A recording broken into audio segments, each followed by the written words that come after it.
옛날 초대교회 성도들은 주님의 이름으로 함께 모여서 말씀을 나누고 또 기도하고 찬양하는 그런 시간을 가질 때 특별한 장소에 모이기도 했지만 거의 대부분은 성도들의 가정에서 가정을 돌아가면서 그렇게 모이는 경우가 많았습니다. 함께 모여서 말씀을 읽고 또 그 말씀을 전하는 사도의 말씀을 듣기도 하고 또 기도하고 찬양하는 그런 시간들을 가졌는데, 그때에도 성도들이 함께 모일 때는 함께 식사하는 시간을 가졌다고 그래요. 우리들도 주일에 함께 예배 드리고 나서 그 식당에서 우리들이 맛있는 또 국수를 먹잖아요. 어떤 때는 밥을 먹기도 하고, 그처럼 우리 성도들이 초대교회에서는 함께 모여서 이렇게 주방부에서 식사를 준비해서 그 식사를 먹는 것이 아니고 각 성도들이 자기가 마련할 수 있는 좀 음식들을 마련해 와서 그것을 함께 펼쳐놓고 그리고 함께 식사를 했다고 합니다.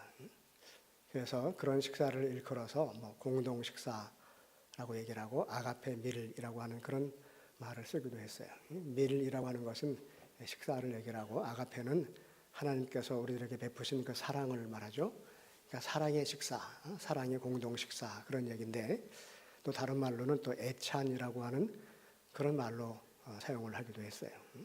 그래서 애찬이라고 하는 것은 글자 그대로 사랑의 식사를 나누는 것을 이야기를 합니다.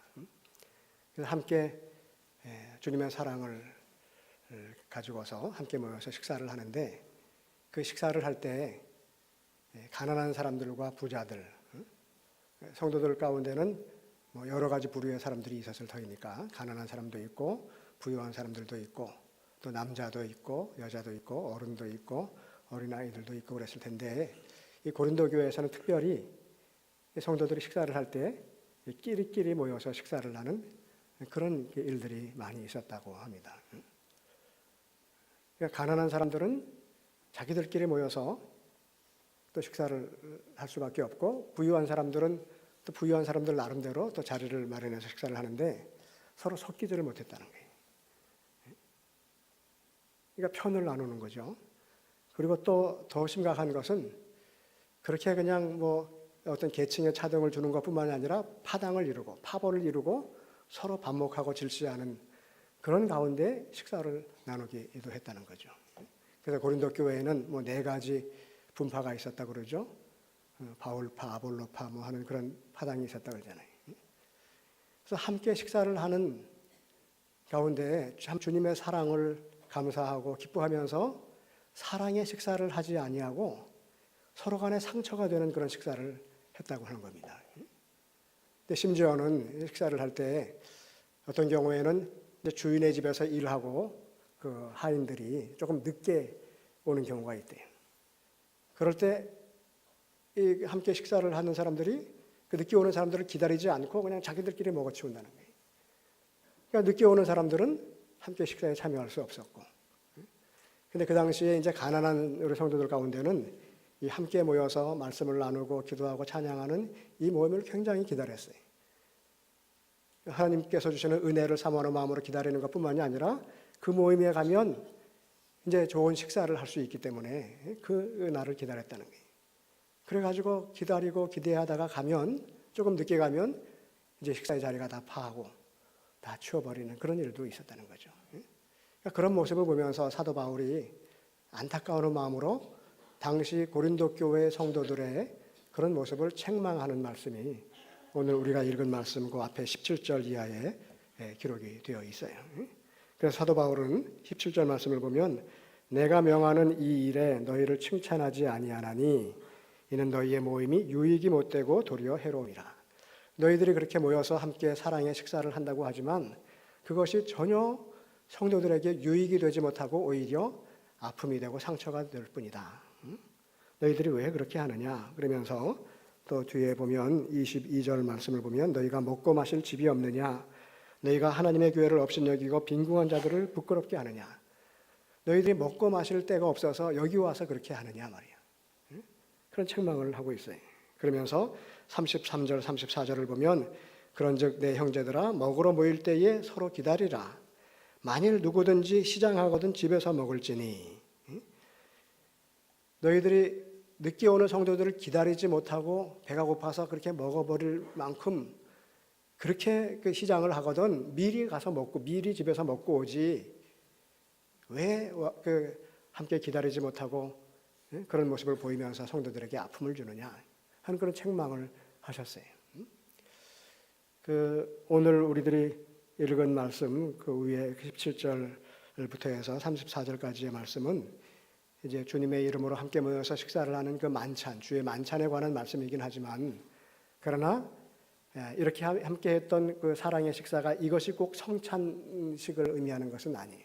초대교회에서는 이렇게 함께 식사를 하고 이어서 함께 주님의 죽으심을 생각하면서 그때 함께 떡을 나누고 또 포도주를 함께 나누는 떡과 잔을 나누는 그런 예식을 함께 했다는 거예요. 그게 바로 그 성찬 예식이죠. 오늘날로 말하면. 그래서 주의 성찬에 참여하는 예식을 했는데 바울이 고린도 교회 성도들의 그 잘못된 그 애찬의 모임을 책망을 하면서 이어서 말씀하시는 것은 23절 이하에 말씀하시는 것은 이제 성찬에 참여하는 자들에 관해서 말씀을 하고 있어요. 내가 너희에게 전하는 것은 주께 받은 것이라.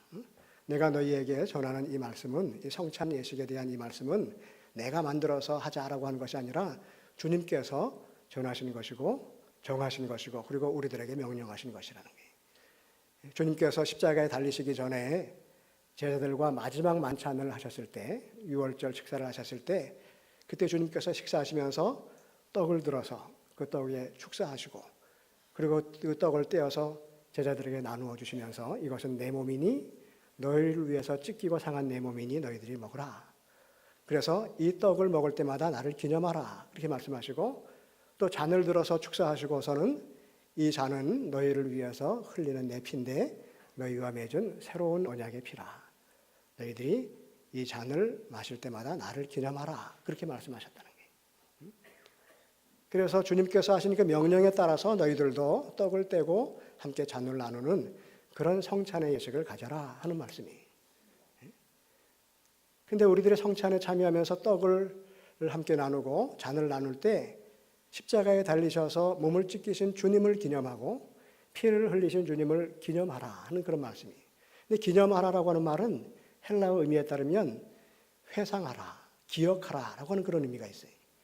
그러니까 우리들이 떡을 나눌 때마다 함께 떡을 먹을 때마다 뭘 기억하냐 하면은 주님께서 십자가에 달리셔서 그 고난 당하시면서 그 아픔을 당하시면서 살점이 찢겨 나가는 그 모습을 너희들이 기억하라는 거예요. 그리고 주님의 죽으심을 기억하라는 거예요. 십자가에 달리셔서 흘리신 그 피를 너희들이 기억하라는 거예요. 근데 기억만 하는 것이 아니라 주님께서 그렇게 하셨지. 참 안 됐다. 그때 너무 얼마나 아프셨을까. 그리고 끝나는 것은 그게 기억하는 것이 아니에요. 기억한다라고 하는 것은 주님께서 그렇게 살점이 찢기시는 그 아픔을 당하시고 고난을 당하신 것이 무슨 의미인가 말이에요. 왜 그렇게 하셨을까?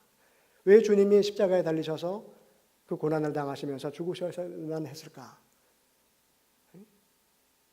주님께서 찢기신 그 살, 흘리신 그 피가 나에게 어떤 의미가 있는지를 그걸 다시 한번 생각을 하고 그걸 마음속에 깊이 새기는 바로 그것을 기념한다, 기억한다라고 하는 의미로 말씀을 하셨어요.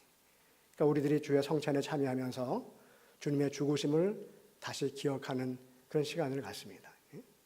떡을 떼고 잔을 마실 때 우리들이 주님께서 십자가에 달리셔서 죽으셨는데 살점이 찢기시는 그런 고통을 당하셨는데 왜 그랬을까?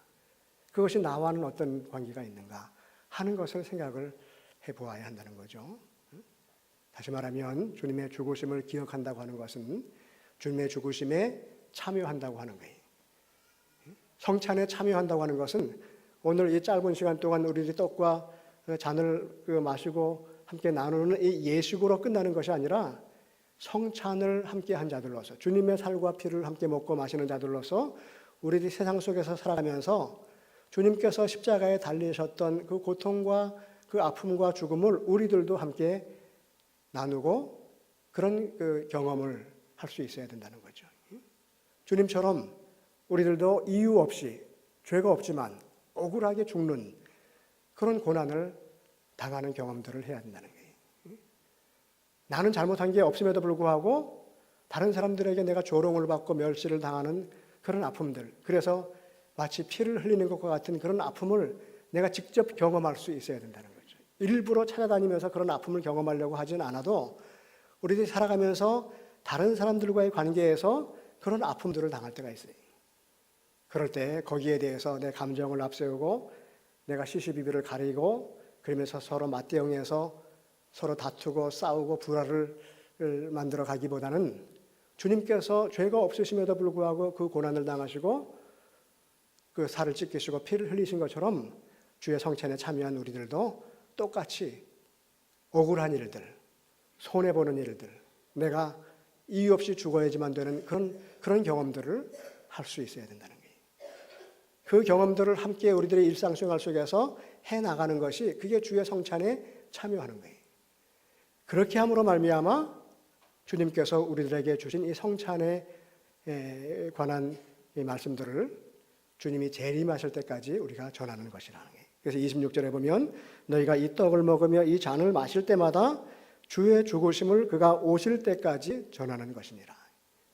성찬에 참여한 우리들은 주님과 똑같이 낮아지고 또 죽는 경험을 함으로 억울하게 내가 조롱당하고 멸시당하고 아픔을 당하는 그 경험을 통해서 성찬에 참여하는 그런 모습으로 주님이 다시 재림하실 때까지, 주님이 오실 그날까지 우리들이 그 주님의 죽으심과 그 고난을 후대에 전하는 그런 그 삶을 살아야 된다는 거죠. 주의 죽으심을 그가 오실 때까지 전하는 것은 그냥 성찬에 참여하고 끝나는 것이 아니라 내가 주님의 떡과 피를 마신 자들로서, 먹고 마신 자들로서 주님이 가신 그 길을 내가 똑같이 걸어가는 그런 믿음의 훈련을 하는 거예요. 그렇게 함으로 말미암아 주님의 죽으심을 주님께서 다시 오실 때까지 전하는 것입니다. 그것이 바로 성찬의 의미예요. 오늘 성찬에 참여한 우리들이 주님의 죽으심을 다시 한번 마음속 깊이 되새기고 기억하실 수 있기를 바랍니다. 주님이 왜 십자가에 달리셔서 그 고통을 당하시면서 죽으셨을까? 주님의 죽으심을 다시 한번 기억하고 또 우리들의 삶 속에서 주님의 성찬을 살아내므로, 다시 말하면 성찬에 함께 삶 속에서 참여함으로 말미암아 주님의 죽으심과 그 주님의 놀라운 은혜의 사건들을 주님이 다시 오실 때까지 우리의 몸으로, 우리의 삶으로 전하여 갈 수 있는 저와 여러분 되기를 간절히 바랍니다. 기도하겠습니다.